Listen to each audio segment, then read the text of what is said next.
Hello, good evening. Welcome. Let us start the course, that is Kaya Kalpa, with a brief meditation. So let us prepare for meditation.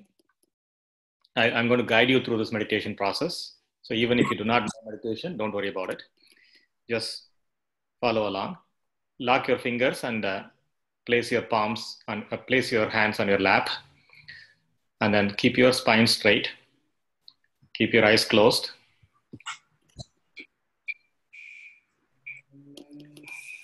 May the whole world enjoy prosperity, happiness, and peace. Expand your mind to the entire world. Visualize the entire humanity, all the people living in the different countries of the world, and let us send this prayer. May the whole world enjoy prosperity, happiness, and peace. May the grace of divine guide us today in learning this wonderful technique. Let us visualize that the atmosphere around us is being purified by a divine energy, by a pure energy. So visualize the surroundings around you being filled with a pure divine energy.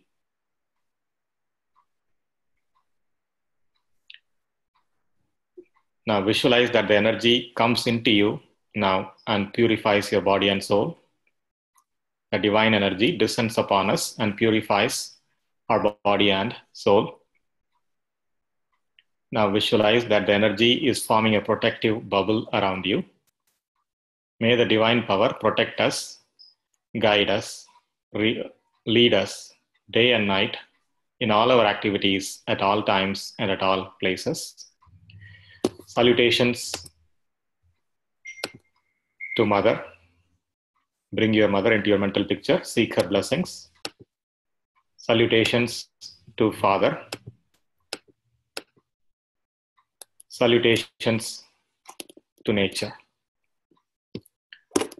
Take your mind gradually inside your body. Forget the surroundings around your body. Go inside your body, your awareness. Now you will observe your breath coming in and going out. Put your mind on your breath.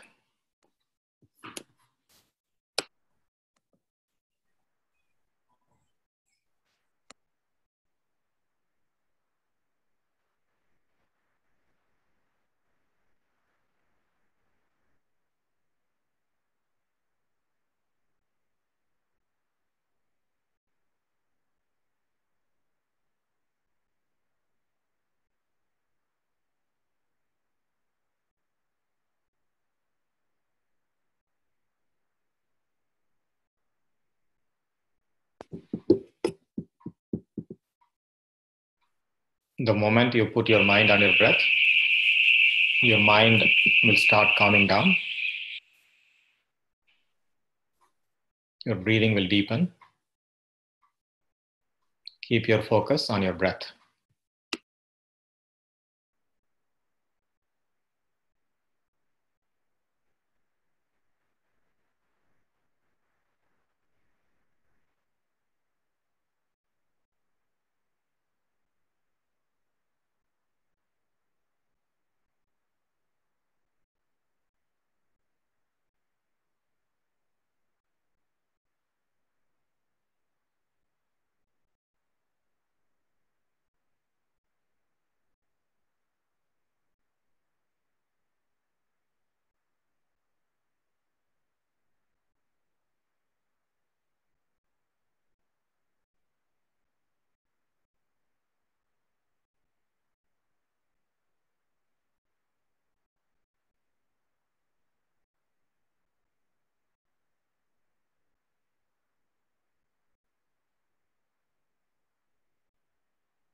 We will conclude our meditation. We will say a prayer for ourselves. May the whole world enjoy prosperity, happiness, and peace.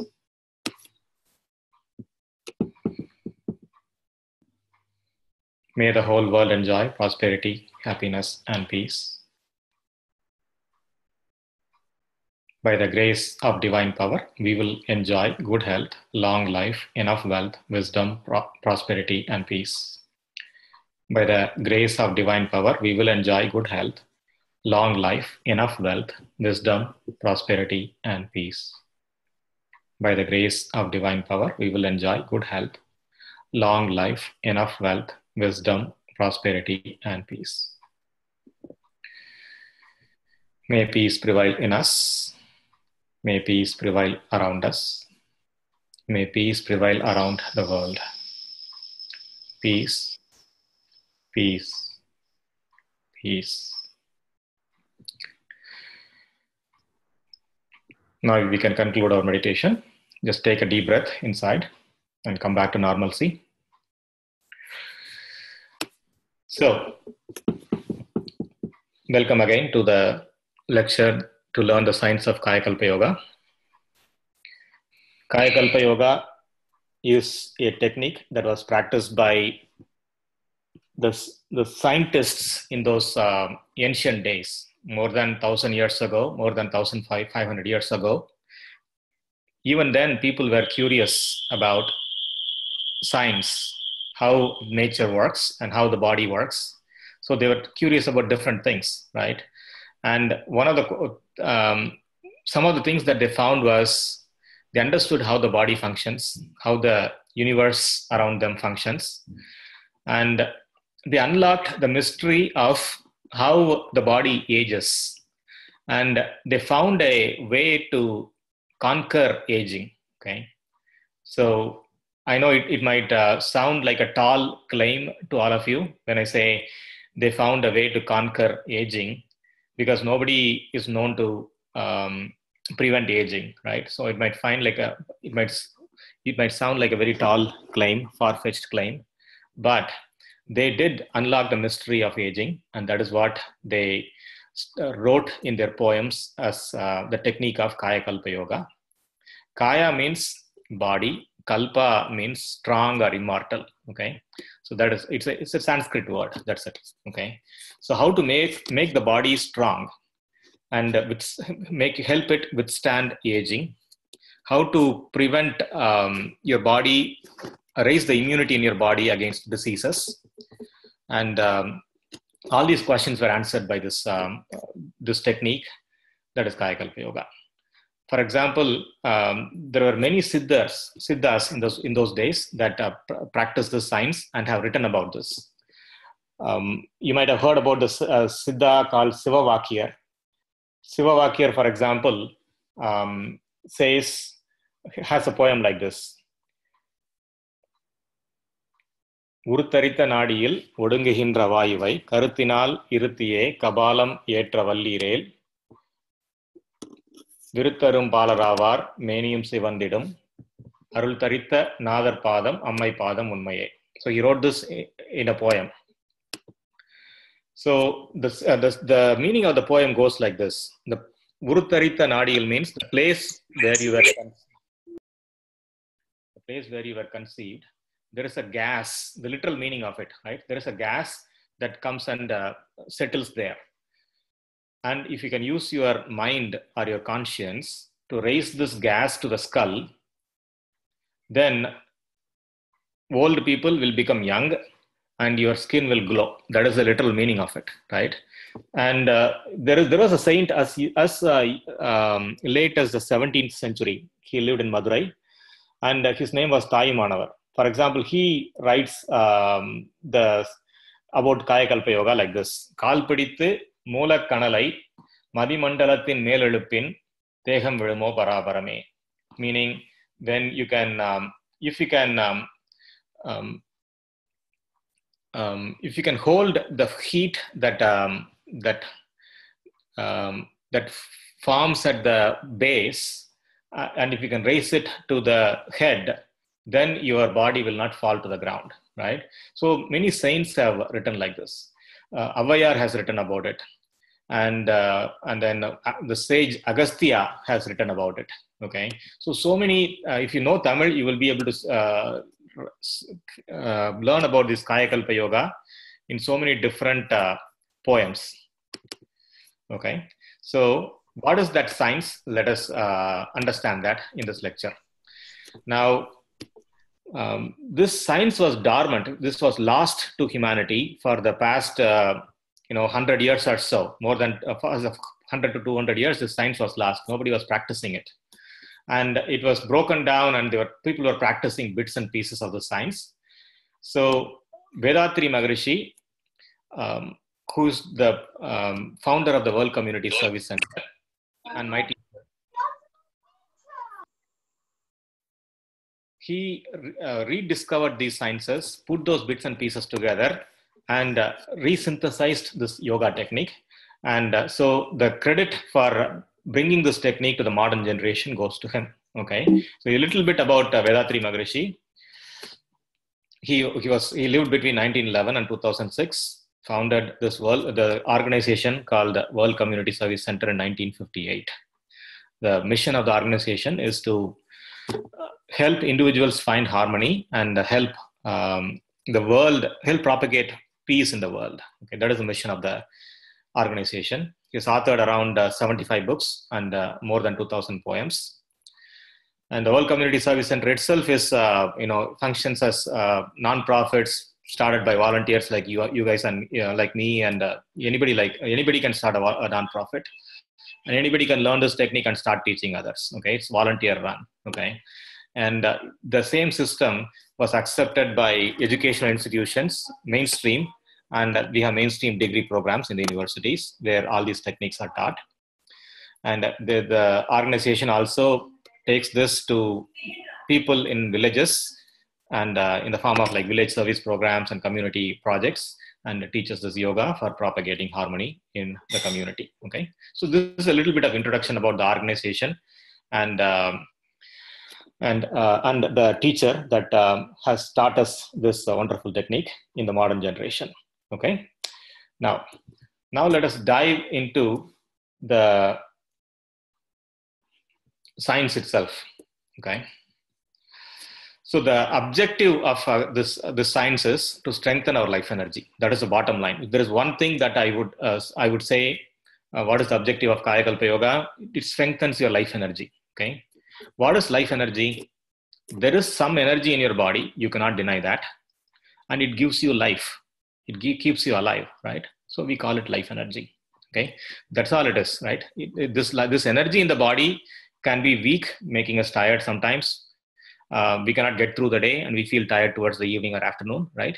So this life energy is strengthened by this exercise. Okay, and the body is going to this exercise helps the body withstand aging. Okay, this is the far-fetched claim that we are making, and we will prove that. Okay, it helps you maintain health and youthfulness. Okay, now this entire technique is going to rely on 5 concepts.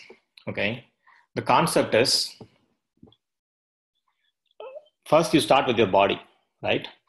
And then there is life energy in our body. So the life energy, between the life energy and the body, there is this concept called sexual vital fluid. We all know what it is. And we are going to explore that a little bit more and how it is connected to our life energy. Okay. On top of the life energy, there is a concept called biomagnetic energy. And on top of the biomagnetic energy, there is a concept called mind.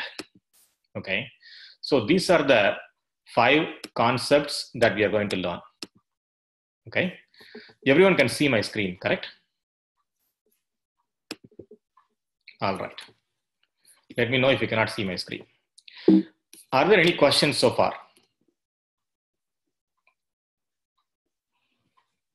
Okay.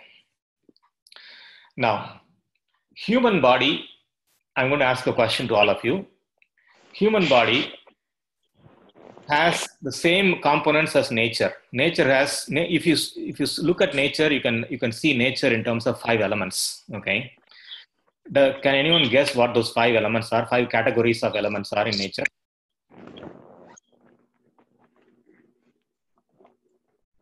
Can anyone guess what the five categories of elements that we find around ourselves in nature, according to the Sanskrit or Vedic philosophy?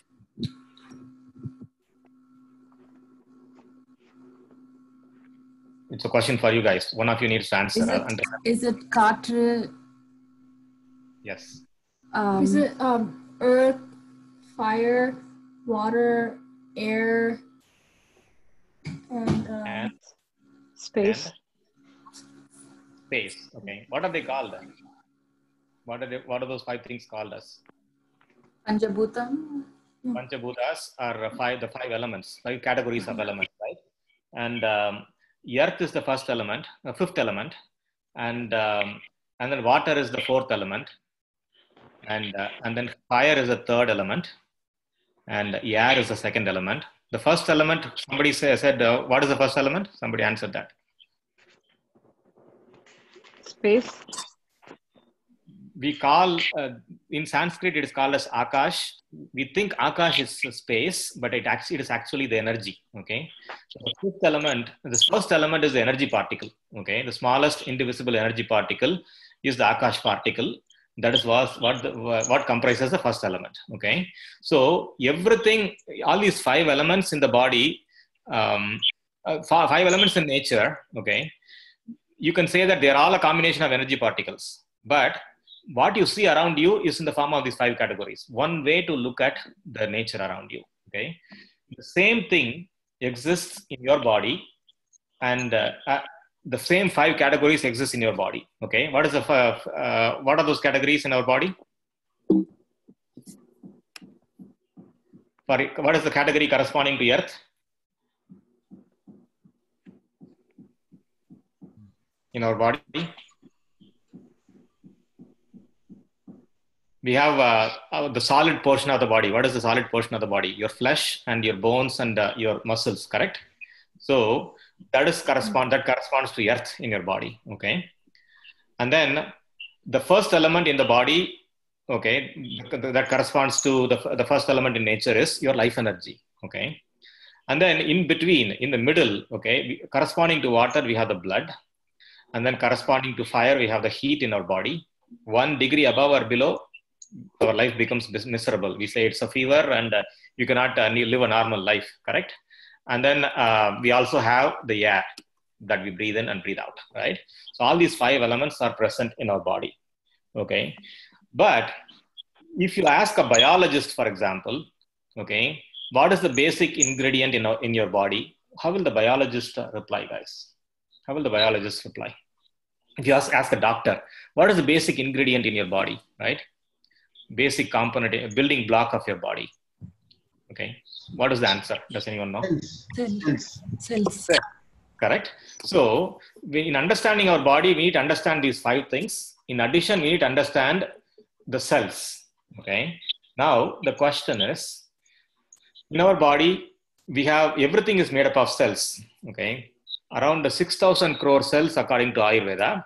Around 4,500 crore cells are related to your, are present in all around your body, your blood cells, your cells in the muscles, flesh and everything.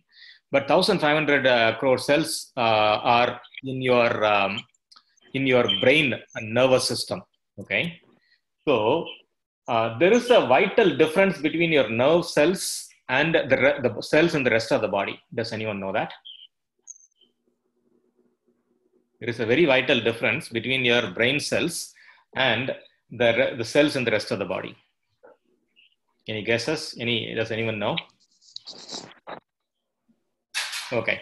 Now let me ask another question to all of you, right? So, do the cells in our body die? Yes. Yes. The cells in our body die, okay? And then are they reborn? Does your body produce new cells? Yes, but not the brain. Not the brain cells. That is the vital difference. Okay, so the human body, if you Google it, right, most of the cells in your body reproduce at a non-stop rate, according to scientific journals, right? When they die, they are replaced with new cells. Okay, now the brain cells, okay, are in other words, the cells that make up the neurons in your brain and any other nerves that run through your body. When they die, they pretty much come with you the entire life. When they die, they are not easily replaced. Okay, so how do the brain and nerve cells die? Guesses, just common sense answers. Does anyone know? Anyone can guess? How do the brain and nerve cells die, you think?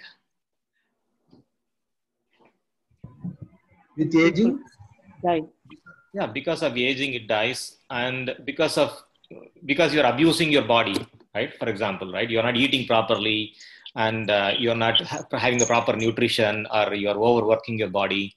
At that time also, there can be damage to your nerves, correct?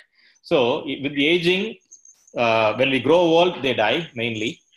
And so the question becomes, okay, when the brain cells die and they're not reborn, okay, what happens to the nerves? What happens to the brain, guys? Again, I'm asking you to guess. When you lose brain cells, go ahead. The function Reduce. You're not the memory. The memory, for example, the memory function goes down, correct? People lose memory when they grow old, right? Good answer. What else? Maybe sometimes sensation goes.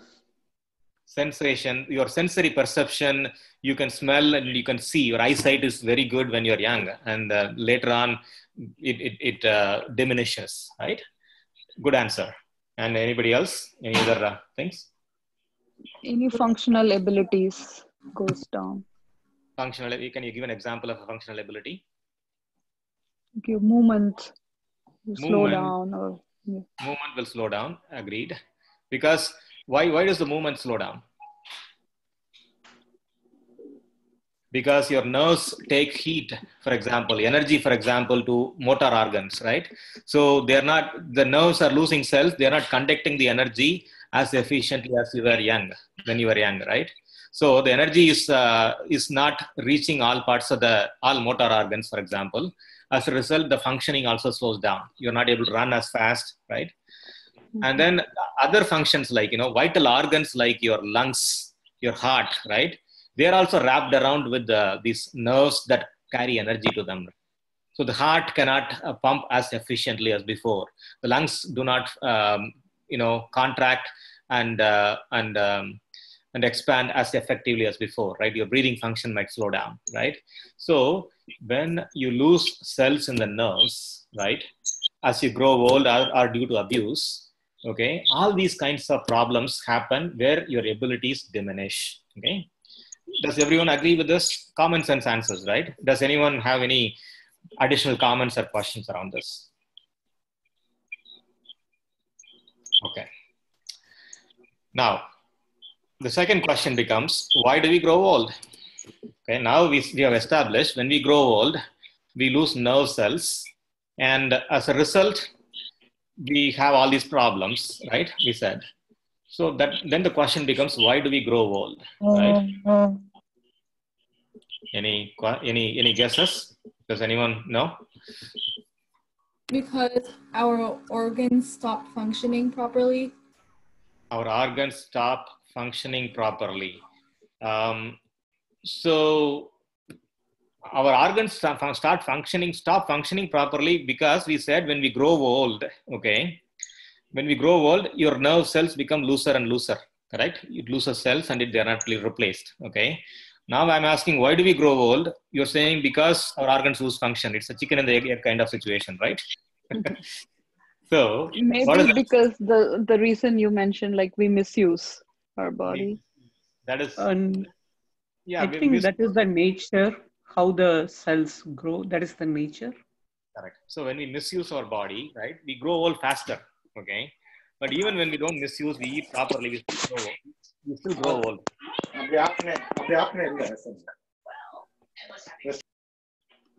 I'm muting everyone. Please unmute yourself. Okay. So the question is, there is a reason behind why we naturally grow old. Okay. And that has to do with the Earth's rotation, according to Swamiji. Okay. According to Vedatri Maharishi, we grow old because the Earth rotates. Okay. Is there a link between why Earth rotates and why we grow old? Can anyone guess right now? Now that I've given the answer, okay, the bottom line answer, the Earth rotates. Okay, why do we grow old? Because the Earth rotates. Okay, so it's a very $1 million question, correct? So now let me ask you another question. Does anyone know how fast the Earth rotates?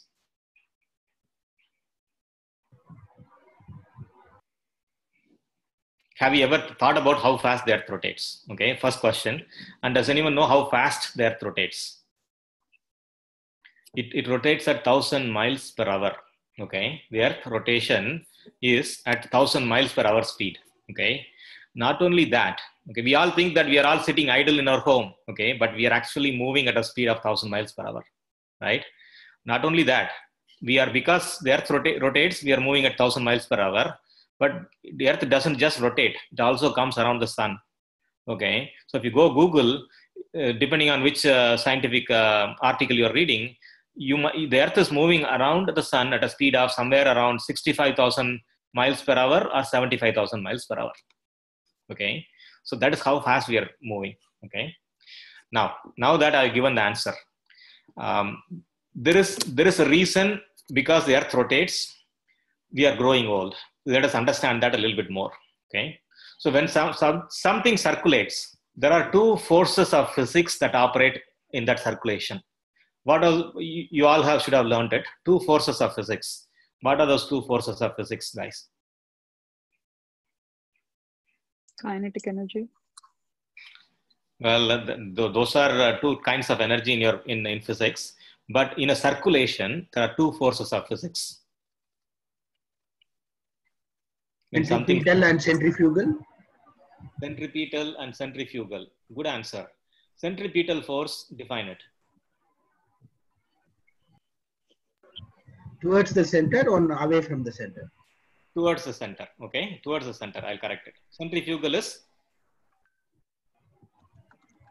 Away from the center. Excellent. So, centripetal, what kind of force, what kind of objects does it operate on? Centrifugal force, what kind of objects does it operate upon? Does anyone know? Heavier objects are pulled towards the center by centripetal force. The lighter objects are pushed away from the center by centrifugal force. Okay, that is the answer if you look at physics. Okay, now can you give a real life example of centrifugal force? Can anyone give a real life example, day-to-day applications that you might have seen in your household of a centrifugal force? Taking butter from curd. Taking butter from curd, right? You take a centrifuge or a manual thing and spin it, right? And churn the yogurt, and then the lighter butter floats on the top, right? That is the real world. And then nuclear, you can go to nuclear plants and they have centrifuge for separating things, right? So this is how centrifugal force works. Now, when it operates, the centripetal force and the centrifugal force operates in our body, what will it work on, guys? What will the centripetal force and the centrifugal force do to our body? Any guesses? You're discovering the science, right? That's why I'm making it a question and answer based session. Okay. Now, does it make sense? In your body, there is centripetal and centrifugal force of the earth, very powerful, that is operating on your body. The heaviest part of your body will have to be pulled towards the center due to centrifugal force, centripetal force, right? What is the heaviest part of your body? Using in that 5 elements that we looked at, what is the heaviest in the 5 elements in our body? Flesh, bone. Flesh and bone, right? So the flesh cells will be pulled towards the center. What is the center we are talking about here? In our case, in our circulation, the center of the earth, isn't it? Because the earth is spinning, right? So the heavier part in our body, that is the cells, or the cells of the flesh, or the muscles, or the nerves, whatever that is hard in our body, heaviest in our body, is subject to the centripetal force of the earth's rotation. So it is pulled towards the earth. Okay. And what is the lightest in that 5 element? What is the lightest in that 5 element, guys? Okay. I'm even showing you the slide. What is the lightest? Huh? Life. Akash, or the life energy, right? So the life energy is thrown away from the earth's circulation. Okay. So that is what happens in our body. Okay. The life energy particles are thrown out. The cells are pulled down towards the center. Okay. Now let me ask the question. Can you give me an evidence of how the cells are pulled down towards the center, towards the earth center? Can you guys give me an evidence that you can see in your body as we grow old that indicates that cells are pulled down towards the center?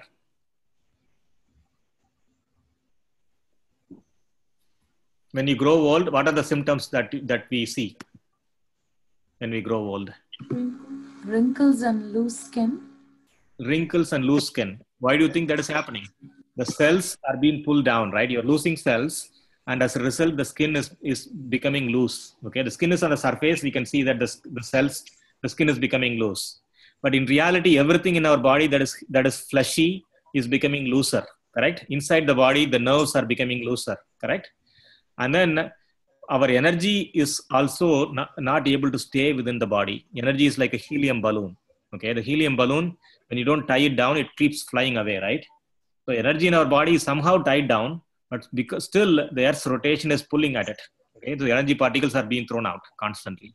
Okay, so until a certain age, okay, the body can withstand this up to 40 years. The body can grow against the force of gravity, against the forces of physics due to the Earth's rotation. But beyond 40 years, unless you maintain it, the body inevitably grows old, the flesh becomes looser, you lose energy, and the body function declines. Okay, so this is how we grow old. Okay, any questions? Okay. No, but why do we, Murli Master, this is Ratnakar, why do we grow old? I didn't understand, like the lighter particles are thrown away and the heavier particles are pulled towards the center of the earth. Yes. And in our body, the heaviest particle is all the cells, right? The cells are pulled towards the center of the earth. As a result, we lose cells, okay? Even though the body can replace the cells, some of the cells cannot be replaced, right? So as a result, the growing old is accelerated because the brain cells lose their elasticity and lose their tightness, right? As a result, the functions of the organs diminish. And your skin, for example, becomes looser, right? And your organs lose their functionality, and your memory goes down, right? And your energy goes down because life energy particles are thrown out. As a result, you are not youthful anymore. You become older and older. Okay? Make sense? Right? Yes. Okay. Now, after some time, we keep growing old. The body's function keeps diminishing, and we die at some point. Okay, so we understand death in a little bit. Okay, but are there any other questions as to how the science works? Okay. Can you explain more on the life energy particles being thrown out in our body? Yeah, the life energy particles is the lightest portion of the body, right? And the centrifugal force due to the Earth's rotation, okay, throws out anything light, okay? It keeps pushing anything light away from the Earth's circulation, right? So the life energy particles are thrown out due to the Earth's rotation, okay? And we were going to explore this topic a little bit more in the next few slides, okay? But this particular science, because of the Earth's rotation, lighter particles are thrown out. Because of that, life energy particles are thrown out. Does that make sense? Make logical sense to you? Yeah. Okay. Now, we are going to explore this a little bit more. Okay. Now, we said life energy, we are losing life energy particles. Now, let us first understand how we get energy in our body, right? Before we understand a little bit more about how life energy particles, when we lose it, we grow old. Let us first understand what our energy sources are, okay? So please tell me what the energy sources that you guys think you have. Food. Food is the main, no brain answer, correct? No brainer, food, okay? And then? Sun, okay. Yeah, all right, good answer. And? Exercise. Exercise. Okay. All water. Right. Water, okay. Air. Do you guys agree that you get energy from air? Mm-hmm. And any radiation, whether it is the Earth's radiation or the sun's radiation or the cosmic rays, we get energy, okay? Any example of what kind of nutrition we get from sun? Vitamin D. Vitamin D, right? Similarly, any radiation from the Earth or the cosmos, it produces certain chemical changes in our body and certain nutrition is produced, right? What kind of nutrition do we get from the air? You get hydration, right? So Oxygen, right? So every breath you take in, the air goes in, there is an exchange of oxygen and carbon dioxide. 4% of oxygen is absorbed into the blood, 4% is replaced by carbon dioxide and comes out, okay? That is exactly how it functions, okay? So like this, we get nutrition from these 5 sources, okay? And now let us, the majority, okay? The majority source is food, okay? So now tell me how food gets converted into energy. Okay. How does food gets converted into energy? When you eat the food literally, okay, what happens to the food in your mouth, for example? It gets broken down. It gets broken down, okay. And the food becomes, when it gets broken down in your mouth, it's mushed. Right? What is dosa outside is not dosa anymore in your mouth when you start chewing it, right? So the smushed food goes inside your stomach, right? In the stomach, what does it? What happens to that food? It mixes with something. What is that something? Stomach acid. Acid. It mixes with hydrochloric acid, to be specific, in the stomach, okay? So the mixture of that gooey food and the acid now is a digested juice, correct? And from this juice, according to Ayurveda and Eastern philosophy, one portion is converted into blood, okay? The spleen and the other organs work together and separate blood from your digested juice, okay?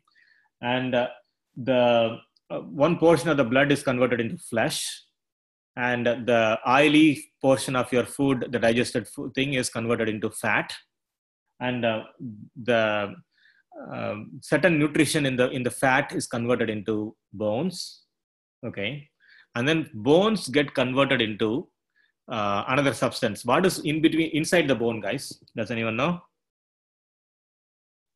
What is inside the bone? The bone marrow. Bone marrow, okay? So that is another kind of substance in our body, okay? So the bone, a portion of the bone gets converted into bone marrow, okay? And bone marrow is inside the bones, and it also makes up your brain material, okay? I'm not sure if anyone knew about this, but the entire brain matter is also, bone marrow is the same material as your bone marrow. In addition, there is neurons running through it. There are nerves running through your bone marrow material in the brain. Okay, so this is how the functioning happens.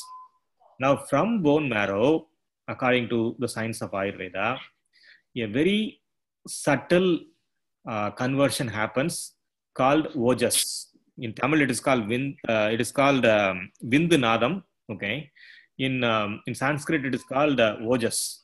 Okay. Ojas is nothing but energy, Okay, it's very fine liquid that is so energy charged that can easily evaporate into energy and circulate in your body like life current, like electric current, like life energy, right? So this conversion of bone marrow into ojas or energy happens as the last stage, the finest last stage of conversion, the finest process of your food is the energy that is produced as a result of conversion from marrow into the substance called ojas. Okay. Now, when you're born, okay, this conversion happens right in the brain, right? And the energy operating center is right there in the brain, because the brain is made up of bone marrow material. The conversion of marrow into energy happens right there, right? That is where the energy is produced. Ojas is converted. Now, one second. Now, when this energy is converted, okay, in the brain, you can see a certain symptom in babies. Okay, have you guys seen the baby's skull? It hasn't closed and it vibrates. The top of the skull of babies vibrates. Has anyone seen it? Yes. Yeah, so the top of the skull vibrates. That is the proof that energy production happens there. Okay, now this energy is used for the growth of the body. Using the genetic imprint, the body keeps growing, and beyond a certain level, when the gravity of the earth catches up to 5 feet or so, the normal human being grows, right? Around 13 years of age, 14 years of age, the gravity of the earth catches up with the growth, and the growth slows down. Around 5 feet or 5 or something like that, your growth slows down, right? At this time, the entire energy is not used for the growth of the body anymore. There is excess. This excess energy trickles down the spine and accumulates at the base of the spine. Okay, and this is this process. Okay, where the excess energy trickles down the spine and accumulates at the base of the spine. This process is called puberty.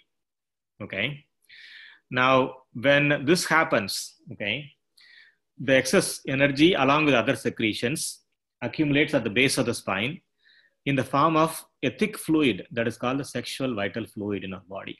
Okay, and when this happens, the sexual vital fluid starts accumulating at the base of the spine.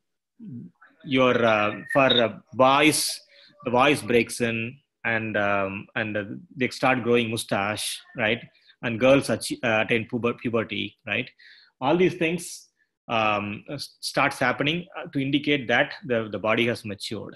Okay, and this excess fluid that secretes at the bottom. Okay, whenever there is something excess in the body, what does the body treat it as? Does anyone know? Can anyone guess? When something is excess in your body, how does the body treat it? Does the body treat it as its own body part, or does it treat it as something else?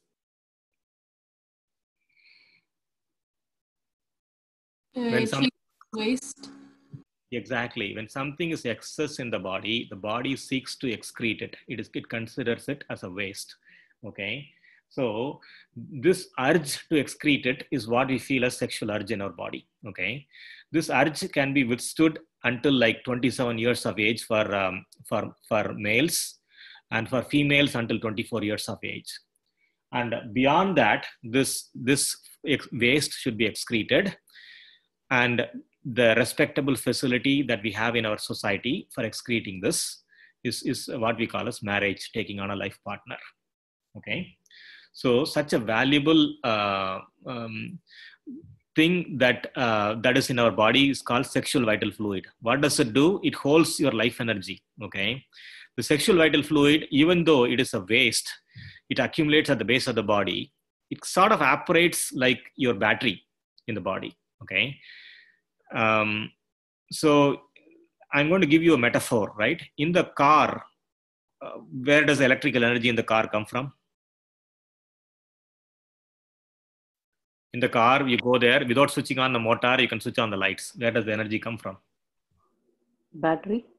There's a car battery in the bonnet, correct? And that battery, inside the battery, what does it have, guys? Inside the battery, what does it have? Charge. Charge is there, but some The chemical, fluid. some fluid is there, some chemical fluid, depending on what kind of battery it is, right? Electrolyte.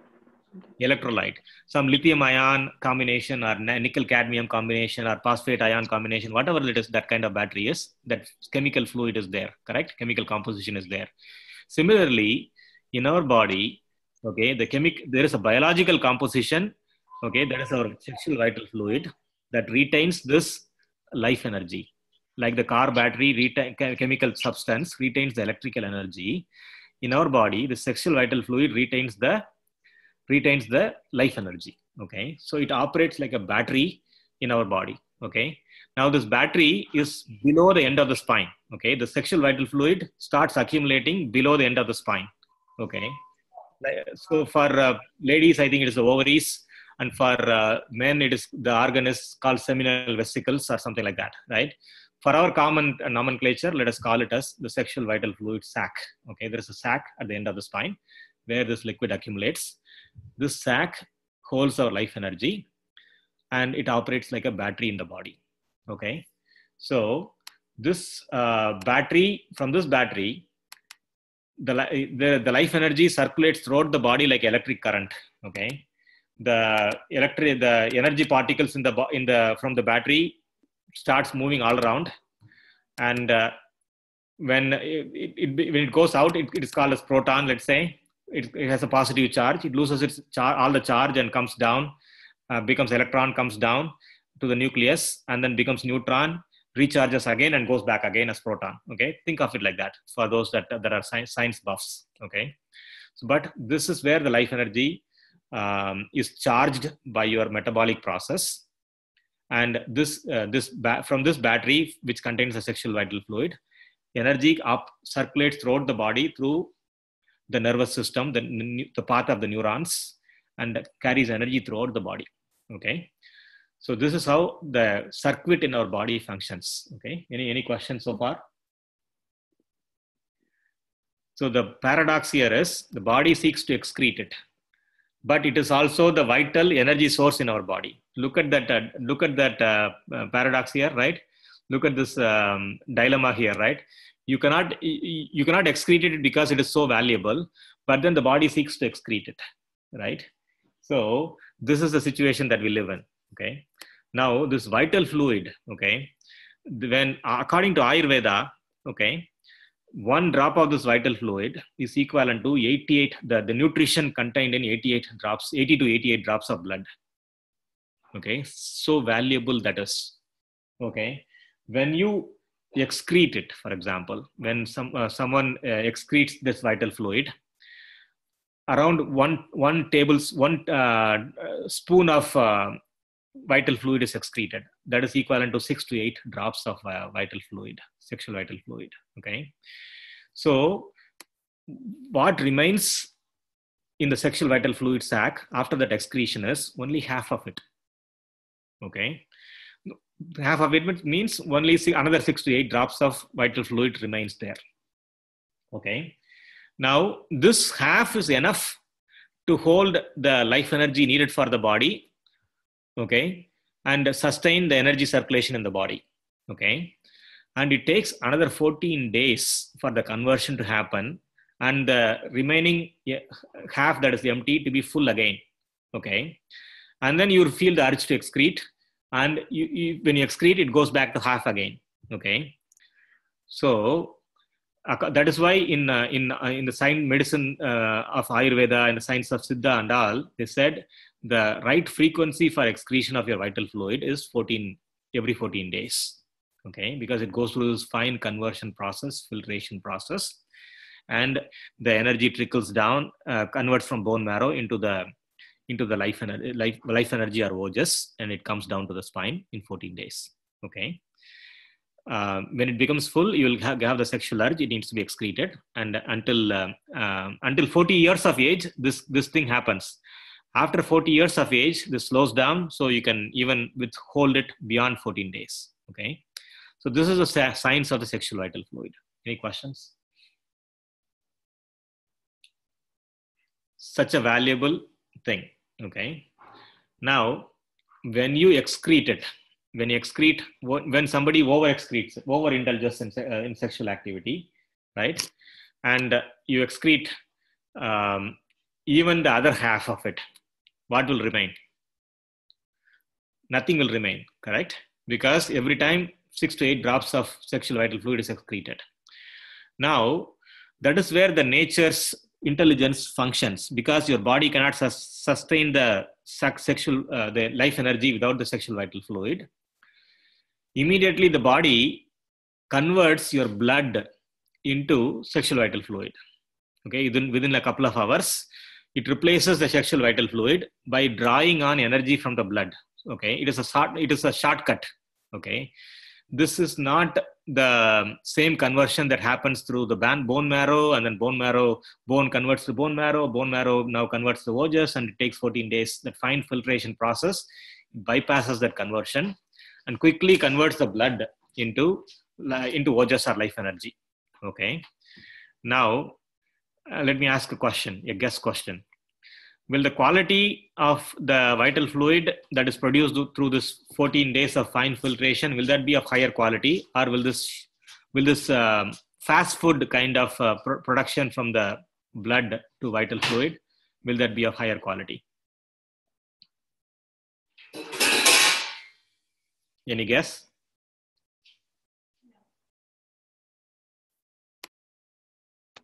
From bone marrow, higher quality.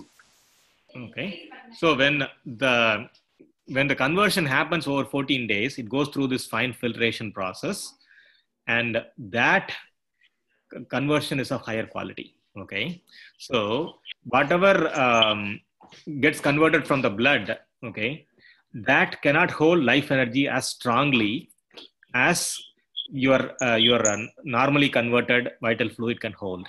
Okay, so now we said the life energy is like a helium balloon. Okay, there is something that needs to tie it to the body. Okay, otherwise it will fly away. Correct. So the sexual vital fluid is the one that holds the life energy, right? When it is of low quality, will the Earth's rotation make you lose more life energy? Yes or no? Right? It's not going to hold the life energy in your body as effectively as the higher quality vital fluid will hold. Correct? So that is why it is important for us to preserve the quantity and quality of our sexual vital fluid. Okay. Any questions so far? All right. Now, what we have learned so far is, due to the aging process, your nerve cells become loose. Okay, as a result, your organs function gets diminished. Okay, memory loss, organs don't function as effectively, sensory perception goes down. You guys answer all that. Okay, and then due to the Earth's rotation, you're losing life energy, and we understood that what holds the life energy in our body is the sexual vital fluid. If it is of highest quality and if there is adequate quantity, then enough life energy stays within the body. Otherwise, the Earth's rotation easily removes the life energy from the body due to the centrifugal force it exerts due to the Earth's rotation. Okay, so this is a science. This is why they said every day is like a knife that cuts through your life. Okay, so the Earth's rotation, depending on how strong your vital fluid is, it can make you age fast or slow. Okay, that is the bottom line. Now the question, now let us understand another concept before we come back to aging again. Okay, from the vital fluid, what kind of energy does it hold? What is the energy that it holds called? Life energy. Life energy. Life energy. Life energy functions like electric current through the body. Okay. Now there is another kind of energy that gets produced as a result of the life energy, guys. Okay. So a metaphor. Let us understand that using an example. Okay. What is the picture that you see in this on the slide here. Waterfall. Waterfalls. Around the waterfalls, there is a hazy appearance. What is it called? Spray, right? Water spray. Water spray. Other words? Mist. Mist or water spray or haze or what, right? So when you go near the waterfalls, without actually going under the waterfalls, because of the mist, you can still feel the water, correct? So the water in the actual waterfalls is water drops. And the water you feel, as you see in the mist, is water droplets, right? Even very fine mist, right? Fine water that is like a cloud around the water flow because of the force of the water, correct? So similarly, okay, whenever there is any flow, okay, like for example, when electrical energy flows through a circuit, around the electric circuit, you have a mist forms that is called the magnetic field, right? This is the concept of the electric motor, correct? So essentially, that energy dispersed into very light energy, okay, is what we call as magnetic field or magnetic energy, okay? All right. So this concept applies to our life energy also, okay? Now, because of the life energy circulation in our body, there is a magnetic field that forms, okay? Life energy are energy particles that constantly spin around themselves and also circulate within the body. Because of that, there is a magnetic field that forms in the body. It is called biomagnetic energy, okay? We just give it a name called biomagnetic energy, okay? Now, this biomagnetic energy is the basic nutrition for our body, okay? This is the basic energy that supplies the polarity to our cells, okay? Our cells are like magnets, okay? It can consume only a very subtle form of energy, and that energy is supplied in the form of the biomagnetic energy by the body to the cells, okay? So, when the quantity and quality of your vital fluid is strong, then the quantity and quality of your life energy is strong. When the quantity and quality of life energy is strong, then the intensity of your biomagnetic energy in the body is also strong. Then your cells, your organs are all held tightly, okay? It has a shine to it. Okay, it has a glow to it, your skin, right? The cells are all held tightly. The cells are all healthy. They are not easily damaged, okay? So in reality, the body consumes the energy in the form of biomagnetic energy. The life energy is only producing this biomagnetic energy, okay? So this biomagnetic energy, when of the 100% of the energy in the body, 75% of the energy in the body is used for autonomous functioning of the body. Can anyone tell me what are the autonomous actions of the body? Like What are the breathing? autonomous actions in the body? Breathing? Yeah, breathing, and then keep going. Heart beating. Food digestion. Blood flow? Digestion, blood flow, excellent answers, okay? All these things, the immunity function in our body, for example, anything that happens without your voluntary action are all autonomous function, okay? So 75% of this energy is used for this autonomous functioning of the body, okay? The rest, the 25% in our of the biomagnetic energy in our body is used for voluntary functions. Give me examples of voluntary functions now.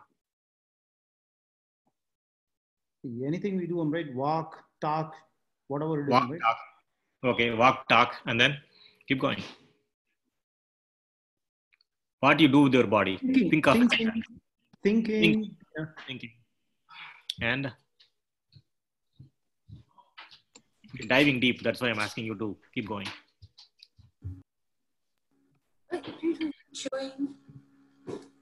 Chewing. Okay. So Blinking. Say it again. Blinking.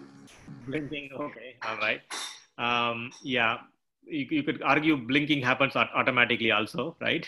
But yeah, when you sleep, it doesn't happen, for example, right? So blinking is voluntary, let's say. And but if you broadly categorize the voluntary actions in your body, like for example, thinking you guys said, and then walking or lifting your hands. Like when you walk, for example, you move your motor organs, your legs, right? And you move your hands, right? All these are motor functions in your body, right? Whenever you use your motor organs, you spend this energy voluntarily. And there is another kind of action that you have in your body. Does anyone know?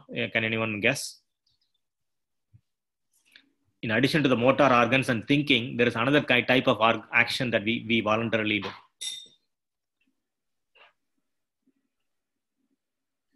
Thinking, one type of action. Motor organs like walking, lifting your hands, right? Jumping, all those things are motor actions. That is a voluntary action. There is a third category. Excretion. Well, yeah, that is also motor action, okay? What about sensory perceptions? For example, you open your eyes and look. It is a sensory action, enjoyment, isn't it? Okay. And then when you take something and taste, okay, sweet, you take a jangri or laddu and put it in your mouth, sweet, okay, you experience that sweet. It is a sensory enjoyment or sensory action, right?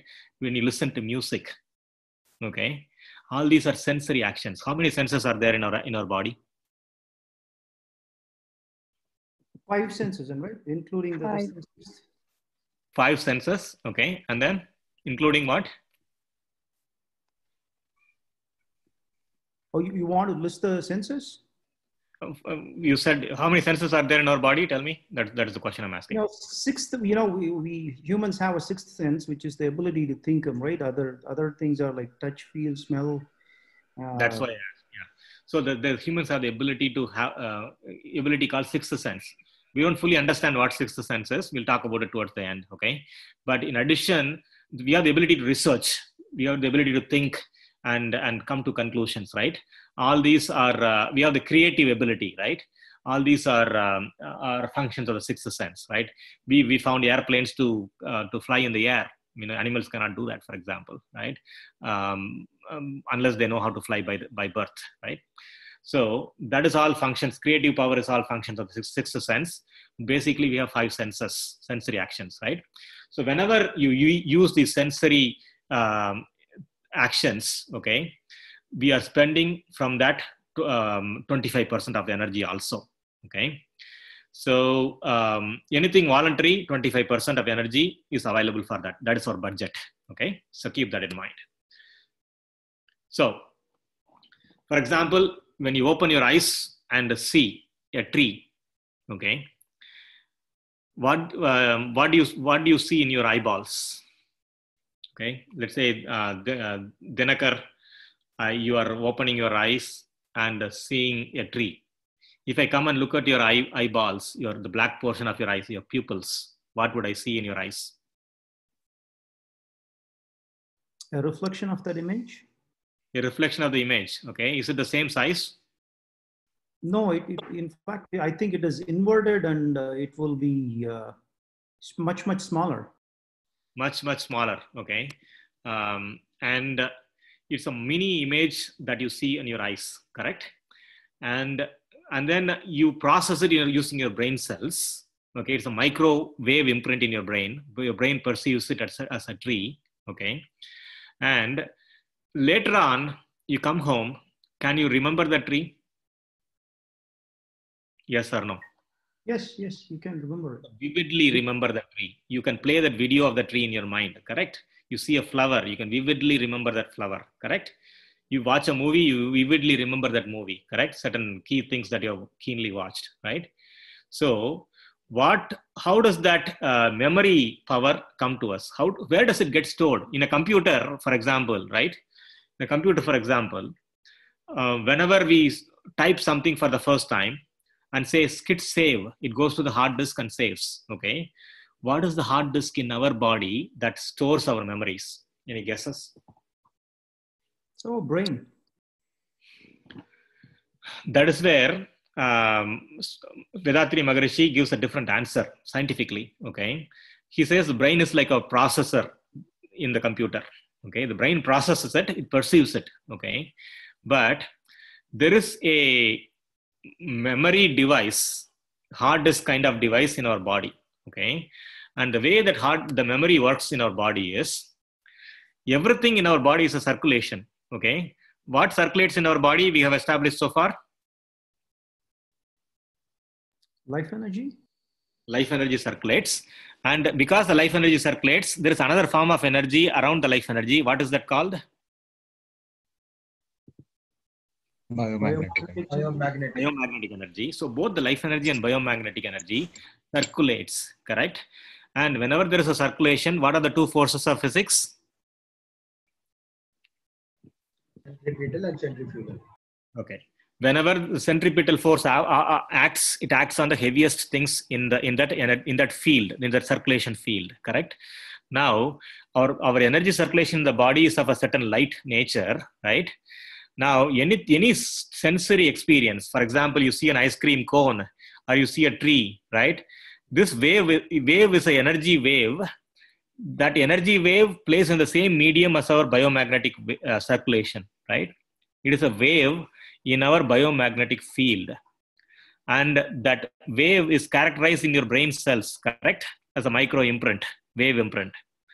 That wave is a heavy wave imprint, and it is immediately flushed to the center, okay? And when it goes to the center, what is the center that we are talking about here? Where is the center that we said is that exists in our body? What is the center of our life energy circulation and biomagnetic energy circulation?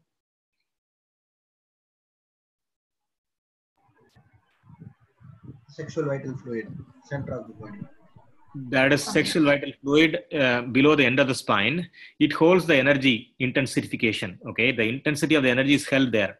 Both the life energy's intensity, that is the vortex, and the biomagnetic circulation's vortex, both of them contract and settle at the same place as the battery, that is the sexual vital fluid sac, okay?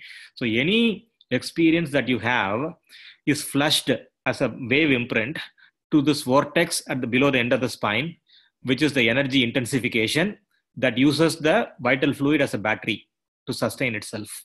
Otherwise, that energy will dissipate, energy will disperse. But this vital fluid sac holds the life energy, and as a result, the magnetic intensification is also stays there. Okay. Now, when you die, this vital fluid actually leaves the body. That is when the energy your life energy leaves the body. Your soul separates from the body. Okay.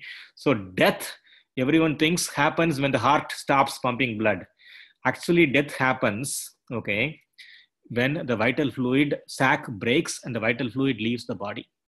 In the old days, there will be a person designated in the village. Okay, he'll come and check and say, ensure that the vital fluid sac has come out, and then they will give bath to the dead body. Okay, all this is the reason is the vital fluid leaves the body. That is the actual reason for death, because the vital fluid is the thing that holds the life energy.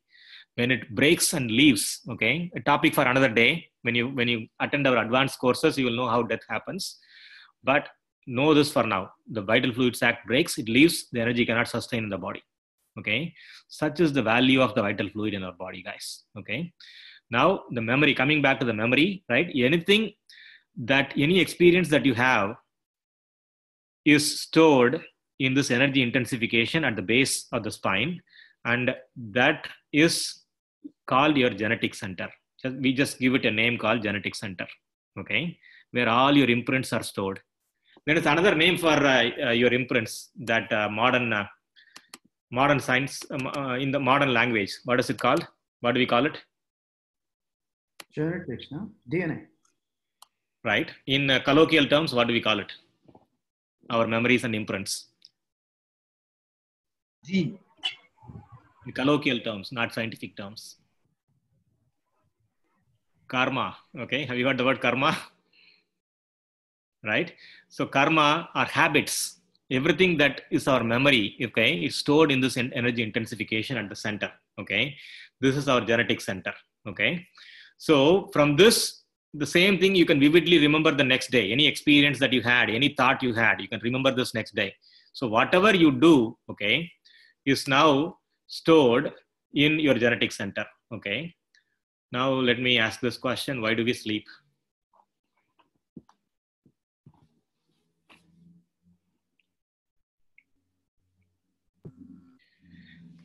The reason we sleep is all these experiences which budget, what is the budget it has, guys? All these voluntary enjoyments that we have in our day-to-day lives, right? What is the money we are spending? Our biomagnetic energy. Whenever we open our eyes and look at an object, okay, you are actually releasing the biomagnetic energy, okay, and the biomagnetic energy is abstracted by the tree, okay, and then that abstraction is what you perceive as your as the perception, okay. And so like this, when you do your motor functions, when you think, when you have your sensory enjoyments, you're spending from your biomagnetic energy. And how much budget do you have for the biomagnetic energy for voluntary actions? Answer. I need to know that you're with me. 25%. 25%, right? So when this 25% is exhausted, okay, only the 75% is remaining. Okay, your body, the body's budget is gone. Voluntary actions, no budget available. Okay, so body says stop the voluntary actions. Only automatic, it will permit only the automatic functioning to happen. At that time, your body loses its ability to perform motor functions. Eyelids become heavy. You doze off. You fall down and sleep. Okay, when the first man experienced this, first human being experienced this, he actually fell down and slept. Then later, due to memory and habit, we all human beings understood that they're going to fall down. So they found a nice place before they fell down, and then they just lie down before they fell down. And that is what we call a sleep. Okay. So any questions so far? This is a theory, okay, but it is grounded in science. Okay, Vethathiri Maharishi explains it this way. It appeals to our common sense, to our scientific reasoning. Okay, but if it breaks your scientific reasoning, please let me know and we can talk about it. All right. Now you all understand why we sleep, correct? Now when we sleep, the budget starts getting funded again. Okay, only the voluntary actions are happening. The life energy starts continues to function in the body. When the life energy continues to function, biomagnetic energy builds. Biomagnetic field builds up. When it comes back to 100%, automatic connection happens. You wake up. Okay. So the immediate source of biomagnetic energy is life energy. Where does life energy come from? The source of life energy is our food and the other 4 sources we talked about. Okay. Hope you all understand it now. Now, let us talk about mind. Okay. We understood how our memories happen. Okay. So we live life by constantly enjoying life, using our sensory actions, using our thought force, right? We do something using any of these things, right? Our motor organs, our thinking ability, or our sensory actions. We constantly enjoy this world. When whatever we enjoy, it becomes our memory, our experience, our habit, right? In other words, our karma, right? We have our habit from our genetics, from our past, from our parents and our ancestors. We also have our habit in our current life, right? Sanjita karma is what Sanskrit or Vedic sciences call as the hereditary imprint. Pada Vinay, and then Puhu Vinay in Tamil or Prarabdha karma is what the imprints that you gather during your life. Okay. And because your habits are going to keep repeating, you are guaranteed certain new karmas, new imprints, because the habits are going to keep repeating. That is your akamya karma. Okay. So this is how Sanskrit define in the Vedic sciences, in Sanskrit terms, your habits are defined. Okay. Now, this repeating action, it's like a continuous river flowing. What is the river? In the river, water flows. In the river, that is our mind. Okay, our energy flows. In the flow of energy we experience as our mind. You're constantly repeating actions and enjoyments and experiences, our memories. Right. This repeating action is our mind. Okay, and collection of all our actions form our habits. Okay, when we have good habits, people respect us. When our habits are mixed, our respect is mixed, right? So the personality, whatever characterizes us in terms of our imprints and memories, we call it as our personality. Okay, so that is how our destiny is shaped based on our personality. Okay, this is the definition of mind. I have never heard a better definition of mind until I heard this. So I take great pleasure in sharing this definition given to us by Vedatri Maharishi. Any questions? Okay. One thing we all know is we all choose our actions, but the result is determined by what? What determines the result of our action? Anyone?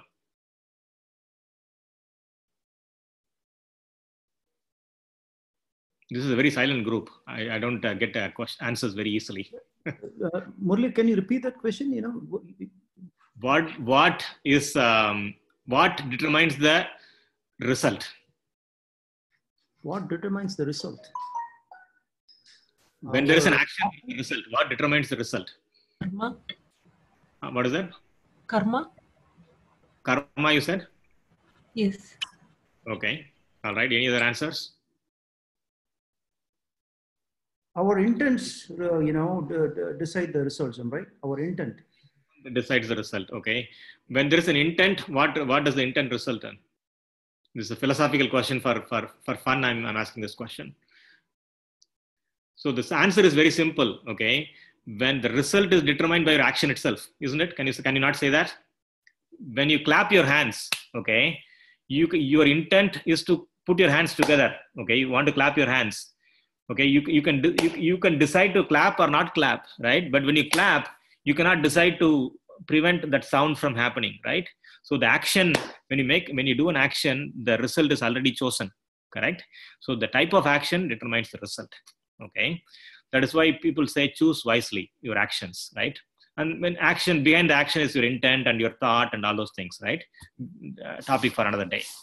Okay, so this is my. Does it mean you say that you know the result before you perform the action? Yes, that is called wisdom. That is called being wise. Before you perform the action, okay, based on your past experience doing the same action, okay. For the first thing, hear this carefully, okay. Based on your past experience doing the same action, okay, past. Okay? Based on your present circumstance for that action, okay. The same action, when repeated in the present circumstance, may be good or bad, right? Right? Yeah. You can predict the result, right? So the ability to predict the result based on your current, present, and past, okay, this ability is called perspicacity. Okay, in Sanskrit or Tamil, it is called Trikala Jnana. Has anyone heard about it? Trikala Jnana. There is nothing but ability to keep in mind. Never forget your past experience with an action, and ability to sharply analyze the current circumstances, the awareness to sharply analyze the current circumstances, and either deciding to do the action or not deciding to do the action because you think it is good or bad. That ability, when you get it, you are wise. Okay, that ability, when you get it, you have, in Tamil, it is called Nunman Nulai Pulan Arivu. Okay, I don't know if anyone has heard it. It is called Trikala Jnana. Okay, that is the wisdom that you gain when you have that, when you get that awareness of your mind to never forget the result of your actions. Okay. Again, topic for another day. This is when your mind becomes very sharp and strong. Okay, that is what our system of Sky Yoga teaches, how to attain this capacity, the perspicacity. Okay. But today we wanted to understand how the mind works in terms of an energy, to understand the science of Kaya Kalpa better. Okay. Any questions?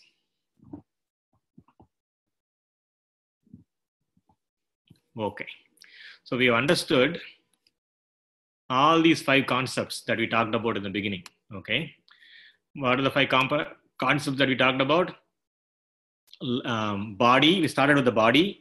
And the body is alive only when it has energy that it gives it life. We call it life energy. And the major source of the energy in the body is your food. Food gets converted into just as the sexual vital fluid, which holds the life energy. And the life energy circulates like electric current throughout the body. A magnetic field builds. It's called your biomagnetic energy. This biomagnetic energy is used by the entire body for voluntary and involuntary functions. And this flow of energy flows like a river continuously. And when this energy goes down, you sleep to preserve your voluntary actions and to recharge for your to preserve your involuntary actions and to recharge for your voluntary actions to happen again. That is called sleeping, right? And then this process of where you enjoy this world, where you collect memories and recollect the memories, that is called as mind, right? That is the phenomenon that operates on top of your life energy. So mind is an extension of your life energy that uses this biomagnetic energy as a traveling vehicle. That is how Vedatri Maharishi defines mind. Okay, so we understood all these 5 concepts. Okay, now to slow down aging, okay, there are 2 things we need to do. Okay, first thing is we need to ensure that our nerves are tight. And then we need to ensure that life energy doesn't leave the body as fast as it does when the sexual vital fluid quality and quantity are weak. If you don't have enough sexual vital fluid, then the life energy, then there will not be adequate life energy in the body. And if the sexual vital fluid is of low quality, then also the life energy cannot stay in the body very strongly. Okay, it will be easily separated by the Earth's rotation. Okay, so the technique of Kayakalpa that the Siddhas practiced makes the sexual vital fluid of the highest quality, and it also increases the quantity. Okay, so the way we do it is we find a way to separate the energy from the sexual vital fluid at the base of the spine, and we raise the energy back to the top of your head. Okay, remember the Thai Manavar song I quoted in the beginning. Kaal pidithu மூலக்கணலை மதிமண்டலத்தின் மேலெழுப்பின் தேகம் விழுமோ பராபரமே. If you can hold the base and somehow raise the base energy to the skull, then you retain your youth. The reason is, whatever energy is in the sexual vital fluid is excess. The body seeks to excrete it. When you can separate that life energy, the ojas, the fine liquid that is ojas, and raise that ojas back to the place of production, back to its origin, that is the brain cells, then the ojas is being secreted already there. You are also recycling the ojas from the sexual vital fluid. It also joins with the already secreted ojas. So what comes down is, instead of 1 unit of life energy coming, it is double strong life energy coming down. The strength of the life energy coming down is doubled because you're recycling, right? So what comes down is a very thicker, stronger quality ojas that thickens your sexual vital fluid. As a result, the sexual vital fluid becomes more concentrated. When it becomes more concentrated, it can hold more life energy.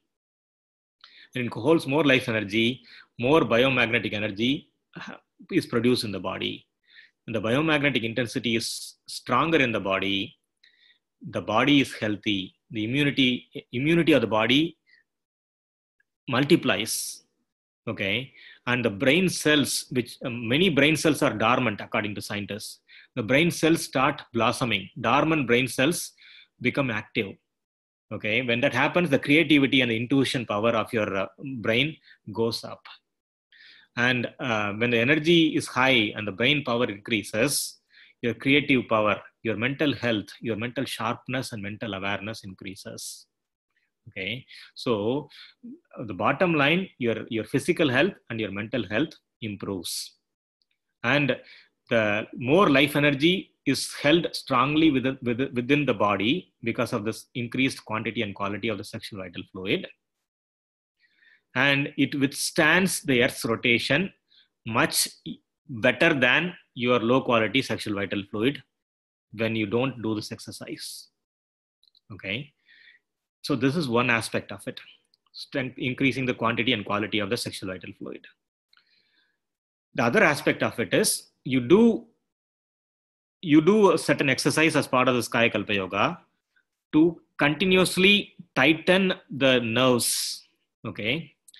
So when you tighten the nerves using this technique, your nerve cells can withstand the gravitational pull of the earth, the centripetal pull of the earth's rotation. And instead of losing, let's say, 100% of your cells because of aging, on a daily basis, you'll probably save 90 to 95% of the nerve cells from being lost due to the earth's pull.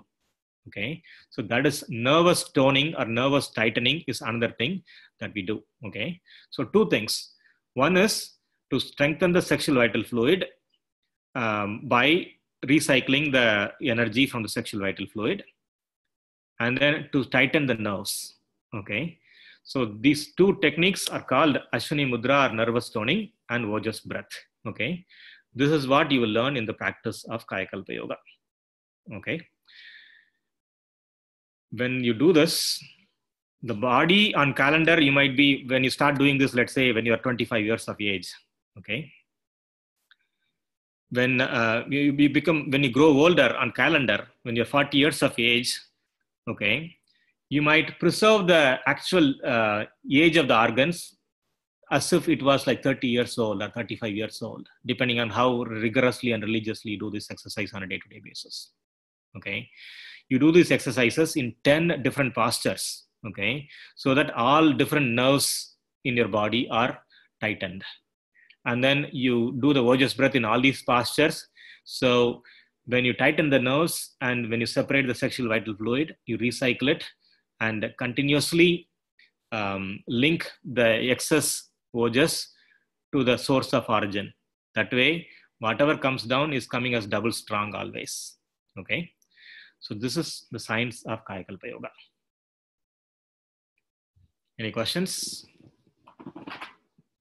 Yeah, Murli. So you're saying that then travels back from your top to bottom again. Actually, Yes. That is the natural flow. Okay, whatever is excess in the top, right, is not needed for the growth of the body. It starts trickling down the spine and comes back to the bottom. Okay. Okay, but you are continuously recycling it by doing Kaya Kalpa, right? So whatever comes in a normal person, what comes to the bottom, the excess will be of a certain normal quality and quantity, right? Now, what comes down for somebody that does Kaya Kalpa is double stronger or multiple times stronger. Okay, so gradually you are increasing the quality and quantity of your sexual vital fluid sac. Okay. This is how you strengthen your life energy in the body, and that results in physical health and mental health. Okay. Everything that I told so far in my mind is grounded in science, but open to a discussion and answer any doubts or questions you have. All right. So this is Kaya Kalpa Yoga, and in general, okay, this is the sky system of yoga. This is one of the key pillars of sky system of yoga. Okay, Kaya Kalpa Yoga, the science is what you learned.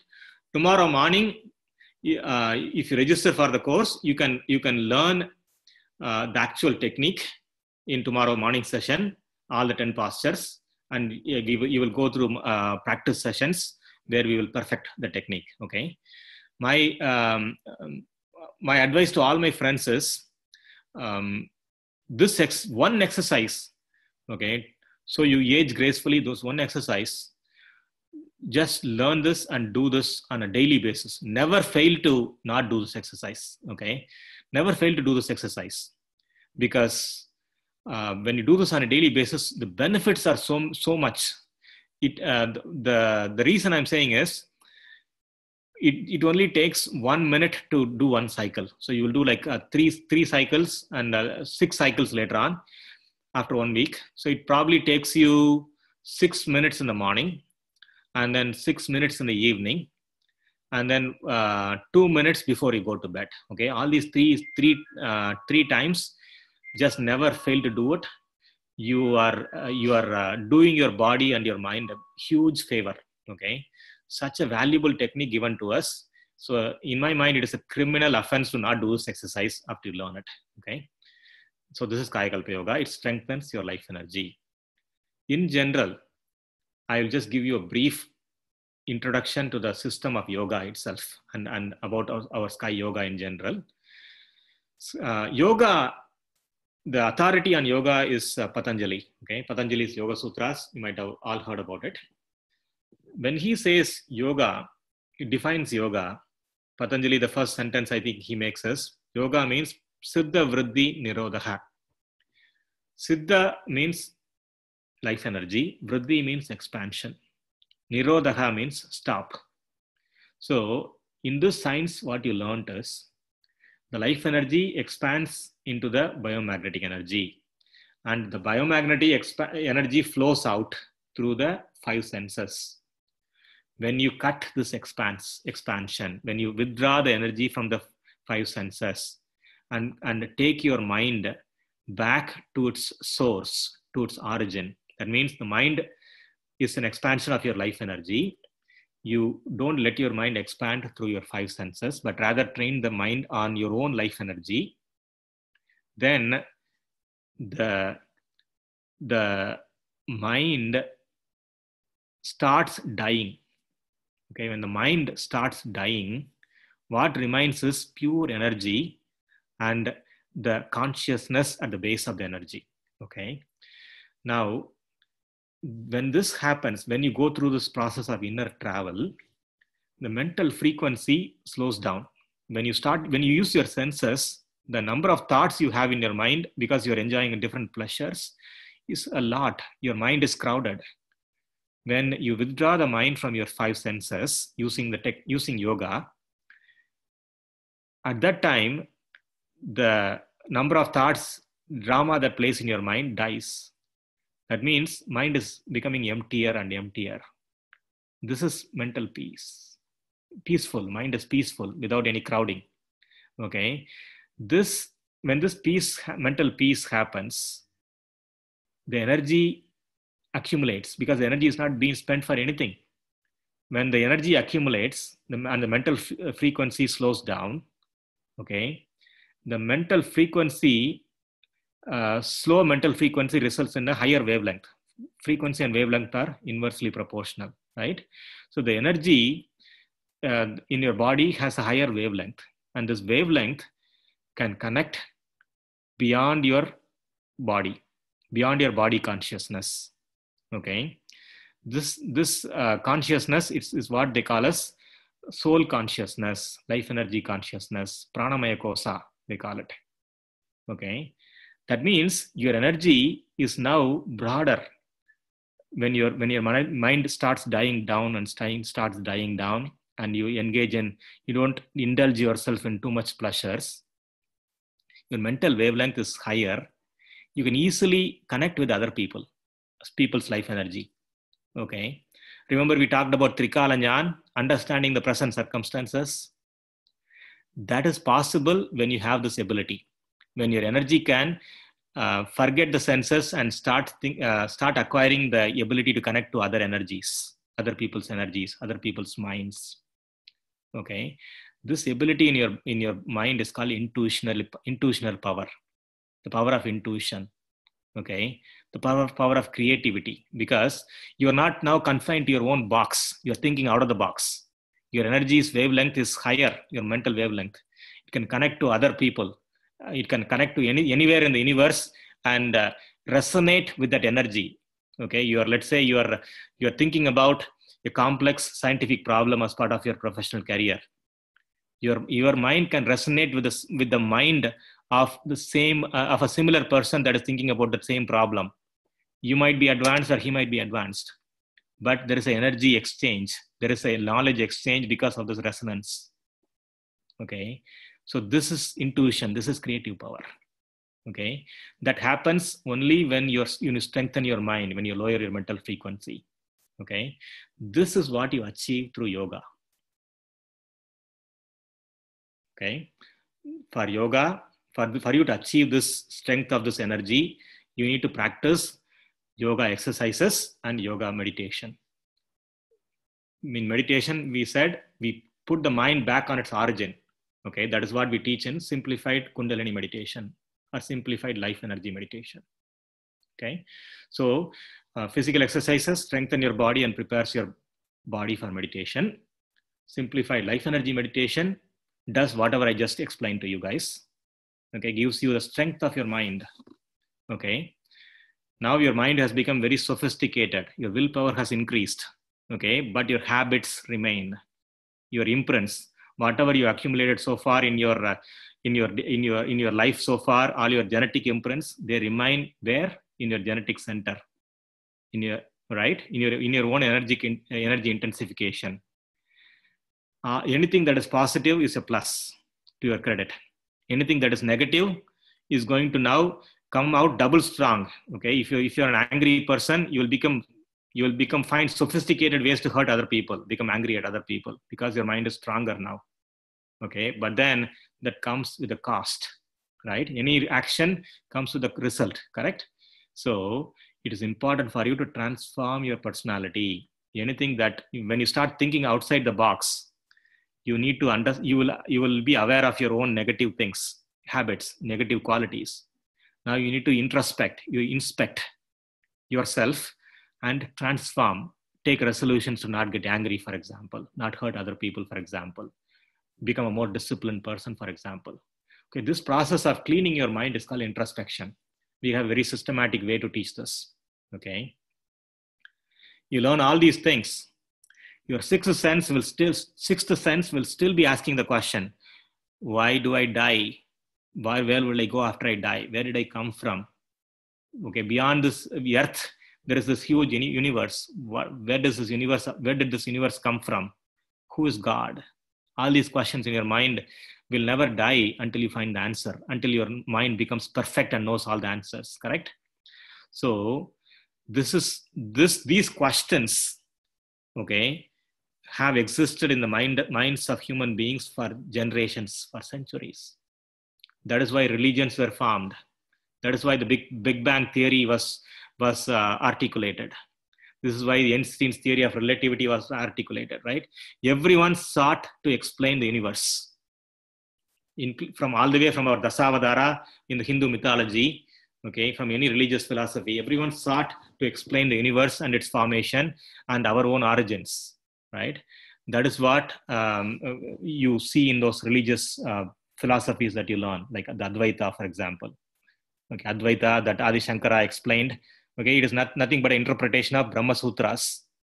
And then somebody else, Madhvacharya, explained Dvaita, for example. Ramanuja explained Vishishta Advaita. Everyone sought to explain the origin of energy, the origin of the universe.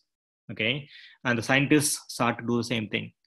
Okay, so Maharishi gives us another interpretation of the same universal theory of evolution.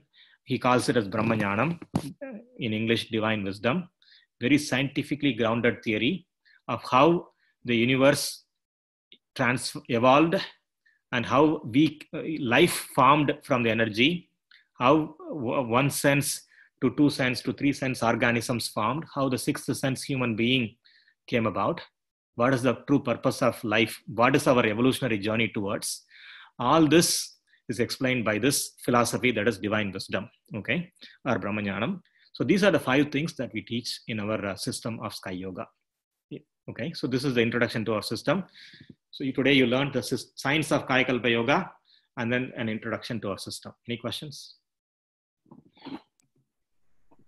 So one question I have regarding the Kayakalpa is it okay if you have any back pain or something? Is it okay to do that? It is okay to do that, yes. And back pain, you can help, you can alleviate your back pain through by doing our simplified physical exercises. Okay, thank you. I have a question.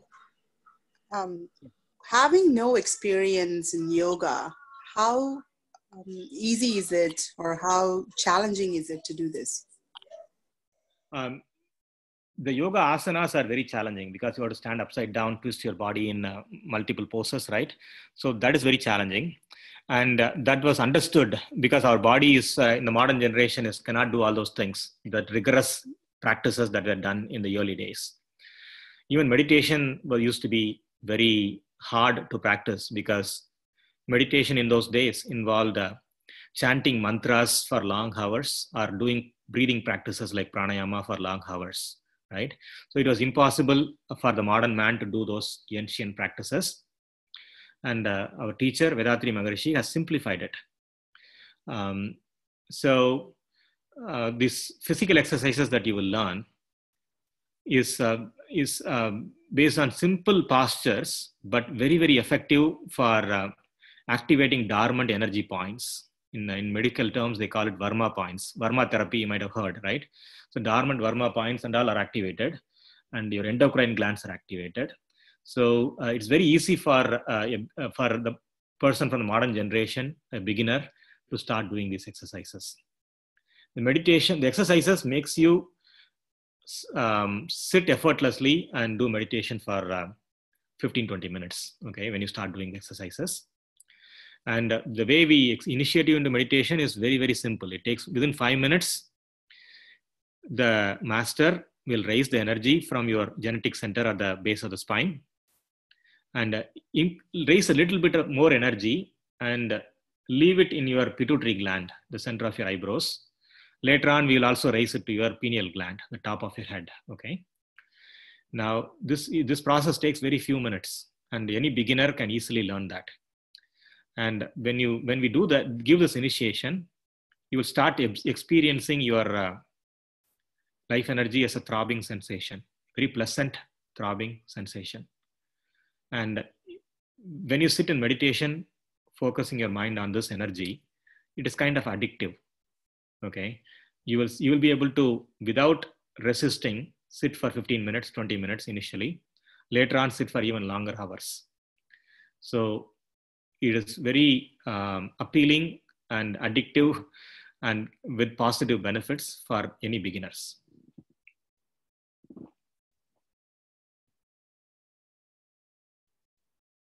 Any other questions? So how long is the session tomorrow? It is approximately 1.5 hours. It might be lesser or a little bit more depending on how many corrections, questions. Be prepared to be there for 2 hours. It'll definitely not go beyond 2 hours. And you need to be in empty stomach? You need to be reasonably empty stomach. So you are in central time zone, let's say, right? That means you are at 9 o'clock, right? So have your breakfast like at 7 o'clock. You'll be fine, right? Have a light breakfast. Okay. Okay. And if is anyone here not from the United States? Somebody from India?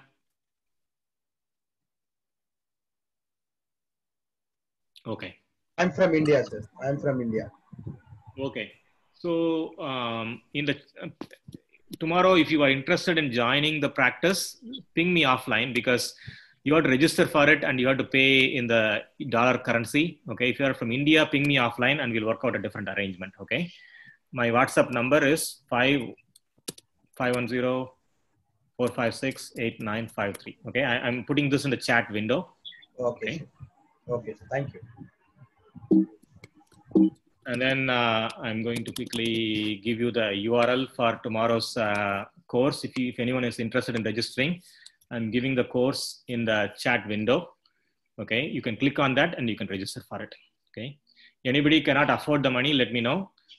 Because you might, anybody is in between jobs or something, let me know. We will waive the fee so you can make a voluntary donation later on. Okay. So is tomorrow a recurring session or it's just one-time session? So tomorrow, once you learn it tomorrow, you'll be able to do it on your own. But we will have practice sessions after tomorrow's session to ensure that you are able to practice it and all your questions are answered. Okay. Okay. Any other questions? So the link is, and my phone number is in the chat window. Please feel free to contact me. if you have any other questions. Okay. Hope you all, any spiritual or yoga related questions, feel free to ask. This is a lecture session, so we can discuss. All right. Hope you all enjoyed this course. Have a blessed evening, or have a good night, or have a good day, depending on which time zone you're in. See you soon in the next session. Thank you so much. Thank you, You're sir. welcome. Thank you, Maulik. Welcome.